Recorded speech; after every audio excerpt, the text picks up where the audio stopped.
officer who is a Chinese. Yeah, Mr. Chairman, please. Please, attorney. No finding of any violation by And- NICA. Thank you, Mr. Chairman. Thank you. And since when this memorandum allowing NICA to really go into the operations, go into the your distribution system and the influence of the Chinese in the NGCP? When did you have that NICA agreement? Mr. Chairman, Please. thank you, Mr. Chairman. Prior to this administration, we had been allowing NICA, ISAF to inspect our facilities. During this administration of President Marcos, we entered into a memorandum of agreement with NICA. And also during this administration, we allowed them, Mr. Chairman, to hold office in NGCP. Thank you, Mr. Chairman. So you're saying Proceed. that NICA, Mr. Chairman, can I proceed? You're saying that the NICA is holding office right there in your premises. That's what I said, Mr. Chairman. Wow. And Thank you. also, you mentioned about the ISAP. Do you have also agreements with the armed forces of the Republic of the Philippines? Mr. Chairman, with respect to the armed forces of the Philippines, we have agreements in the local level with respect to the protection of our facilities. And we also have an agreement with the armed forces of the Philippines with respect to reservists. We have reservists who are employees of NGCP who committed themselves to protect the transmission facilities. And Attorney Samboy here is a lieutenant colonel, lieutenant colonel of the reserve forces of the armed forces of the Philippines. Thank you, Mr. Chairman. So in all the operations from the time you started in 2008 up to now, has there been any derogatory report and you have been asked by the NICA, the armed forces, and all the intelligence bodies here that you have to be, there are violations in terms of possibility. We're talking about possibilities. Possibility of interference by these Chinese who are always intruding illegally in our West Philippine Sea, and which the Chinese has lost all 8 points in the International Arbitral Tribunal in Den Haag.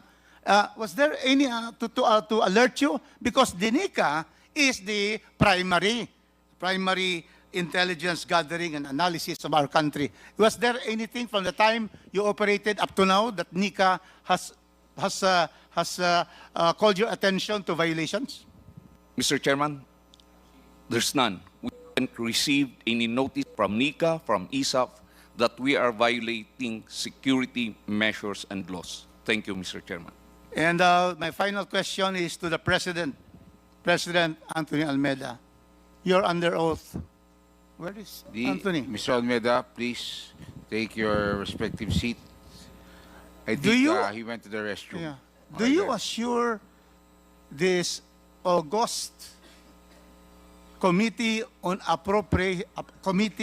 on franchise, with our distinguished members here present and the valued resource persons, can you state you're under oath that there is no possibility of interference from the Chinese in our operation, especially in the supply of electricity in this country, which was also stated by the chairman, no less than Henry C. Sr., that there is no possibility at all, and everything is fake news, that the Chinese can interfere and can black out the entire country. Can you say that categorically, unequivocally? Mr. Almeida, you're under oath. Yes, Mr. Chair. Yes, there is no possibility that, that as far as I'm concerned, as a Filipino citizen and as a reserve also of the armed forces, I categorically say that there's no possibility, Mr. Chair, that the Chinese can, yeah.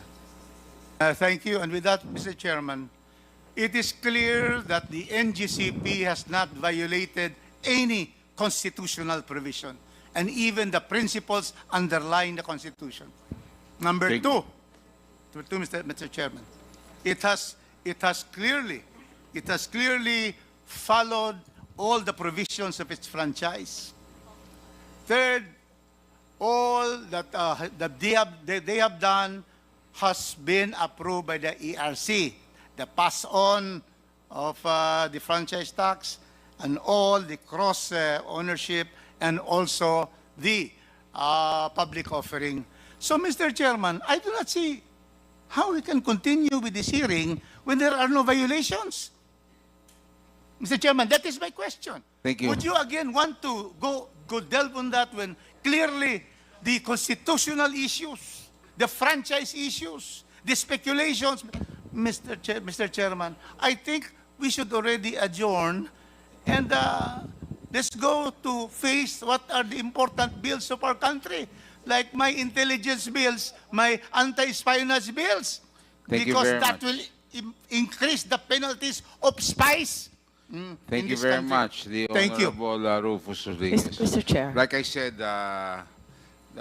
these are this is an inquiry, and not because there is a franchise violation, because that is for the committee to make, Congressman Rufus, and not solely within your authority. Okay? That is a collective Mr. Chair. decision. So hindi nyo kayang desisyonan ho kung may Dahil lang. franchise violation. But again, we're looking at how to bring down the prices of electricity, and we will continue to do so until we're able to achieve that goal. Now, Mr. Chair. Ay, the USEC Janet Garin is Sharon, sir. recognized. Sharon. I'm sorry. I'm sorry. The better Garin. Okay. Okay. No, USEC Sharon Garin is recognized. Mr. Chair, I just wanted to clarify lang, ang records ng DOE on the approvals of the, yung mga magtatrabaho na foreigners, we have from 2018 to 2024, there are directors, senior technical advisor, but we don't have the record of the individual that you are looking for. But maybe if there's such a claim, because that's way back for us, baka pwedeng i-provide lang ng NGCP kung that's the claim, Mr. Chair. Because we don't have it in DOE, Mr. Chair. Much. Attorney Matibag. Mr. Chair, gusto ko lang pong ilatag sa committee, the last hearing that we have in the Senate, chaired before by the chairman of Energy and Senate, Senator Win Gatchalian, kasi pina-under oath kanina si President Almeda na hindi possible, na may attacks, gano'n. I think if we will review the transcript of that hearing, he admitted that Mr. Chairman, NGCP, point of order. Can a fellow resource person ask or I'm not comment on the question? Can he cross-examine a fellow? No. He is not, Honorable Mikey, he is not, because I acknowledged him and for him to state his opinion. May I know what happened to that hearing? Well, I was I'm just about to ask trying that question. give something kung ayaw niyong marinig ng... Yes, go ahead, I will not please. speak. Please. Ano yun? Hindi, nag-hearing kasi noon, chaired by... That was the last hearing that we had. That was... Ano sabi ni, anong Sinabi niya na... Point of order, every day- Mr. Chairman. Ayun, Melvin. Attorney Eh, Matibag, pwede ba tapusin na ho Di ba po, natin? Mr. Chair, we are here to find the truth. Yes, correct. I'm Go here ahead. as a citizen also. Okay. Proceed. Please proceed. I'm not for China, I'm for Philippines. Okay, go ahead. Witch Okay. hunting here. So what was I said? don't want to witch hunt So here. for They're the, not with One something. specific company. I'm stating a fact. You reviewed the Senate The last facts week. are very clear. I I'm tell saying you, order. whatever is stated in the Senate is not here. It's what is stated here. He Yes. was okay. under oath when he made that statement. Correct. We are now in Congress, in the House of Representatives. Okay, Yes. Mr. Chair, if you Yes. don't want to hear me, Again, I will keep quiet. like I said, I'm asking you to continue. What was said? Quiet, please. He stated that NGCP is suffering an attack every day. Okay. And Mr. Chair, From may I be where? recognized? From where? Kung saan-saan. Maraming yung cyber attack. Okay. So yun ang issue. Yun yung sinasabi ko kasi based doon sa sinasabi under oath, wala, hindi pwede. Okay. Mr. Chair, may Okay, I be thank you very recognized? much. Attorney, sundin lang po ha. I will acknowledge you. Relax ka lang. Okay? So I will, Attorney Matibag, are you done? Have you said your piece? Okay na po Let kasi it be baka said magalit dahil- po yung mga abogado. Hindi. Okay, abogado ka rin naman eh. Okay, so pare-pareho kayo abogado. Yun ang mahirap pag maraming abogado. Attorney, okay? Mr. Chair, thank you. Yes.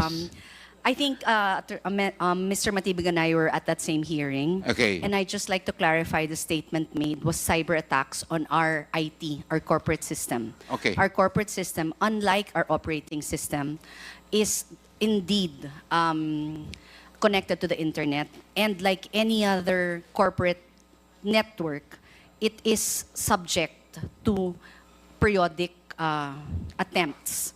However, thankfully, and I am knocking on wood here, we have not had a breach of our IT for our corporate network. As opposed to our operating network, the one that runs the transmission system, we again emphasize that this is a closed system, disconnected by default from the internet. So there are no cyber attacks possible on the operating network, the OT. Yung IT po, ang binanggit ni Mr. Almeida at that time, and just to put into context what he said, we do suffer certain attempts, but we have been able thus far to repel all those attempts, even though there are certain periods, marami talaga siya. Maraming salamat po. Thank you, Klaro Mr. po yan. Chair. So, I'm sure Attorney Matipag will stand by what he said and what he heard during that hearing. So we will try to get the transcript there. So we will see and compare. Anyway, thank you very much, Attorney. We now proceed to the next interpolator, the Deputy Majority Leader, the Honorable Franz Pumaren. Thank you very much, Mr. Chairman. Just like I think every Filipino's main concern right now is the security issue. Today, or the last 6 months, 8 months, the landscape is totally different now. As we recall, just a few days ago, the PNP was able to apprehend mga spy machines, mga gadgets, and everything. My question here is, tamang sinabi ni Congressman Rufus, was there a violation? But we're talking about national interest. If I may ask the NGCP, what's the nationality of the assistant CTO? If you have. Attorney Paul, are you raising your hands? Is the question addressed to NGCP? Deputy Majority Leader Yes. Franz Pumaren, is that Yes, a yes. question I'm asking to lang if they have an NGCP? assistant, yes, CTO of NGCP. Attorney Paul? Yes, Mr. Chairman, we have an assistant CTO, Engineer Cesar Sanchez. May his soul rest in peace. He is a Filipino citizen. His body is in Iligan now. He just died last week. But he's a Filipino citizen, Mr. Chairman. Okay. Another thing, Mr. Chairman, I noticed it talagang their main priority to hire the CTO, correct me if I'm wrong, is a Chinese national. Tama po ba? Mr. Chairman, if I may, Please proceed. there is no inclination on our part to specifically hire Chinese as our CTO. As mentioned earlier, Honorable Congressman Pumaren, our CTO now is Engineer Rico Vega, who is a Filipino citizen. Yes, Mr. Chairman, I understand that, but meron pending application. Tama po ba? Wala po, Mr. Chairman. Wala po, Mr. Chairman, considering that he is a Filipino citizen, Mr. Chairman. So walang nakaposisyon right now. A while ago when Congresswoman Stella Kimbo mentioned it, na meron ng aplikante for that particular position. Wala po. Siya po. So ngayon siya po ang CTO namin, Mr. Chairman. Okay, Si so Engineer Rico Vega. because as for the national interest, we know for the fact na yung position na yun is very vital. And Mr. Chairman, I just want to manifest, it's a very shallow reason for those directors, those Chinese, not to tell us here, that's why they're not here, because yesterday was their annual meeting. Tama, annual meeting. If they find this hearing very important, dapat lumipad sila ngayon. Second, ang isang reason is it's Chinese New Year. Chinese New Year is January 29. I know there's festival, but here, were in the Philippines. They're officers of NGCP. Mas priority ba sa kanila ang mag-enjoy sa festival? I don't think so. Tama po ba yun, Mr. Chairman? Maybe we can hear from them. That's a very shallow reason. Festival? Tayo ba, if may work tayo dito, we cannot attend because birthday ko, birthday nito? That's the main concern. How can you show us na this Chinese, yung heart nila sa Filipinos para tumulong?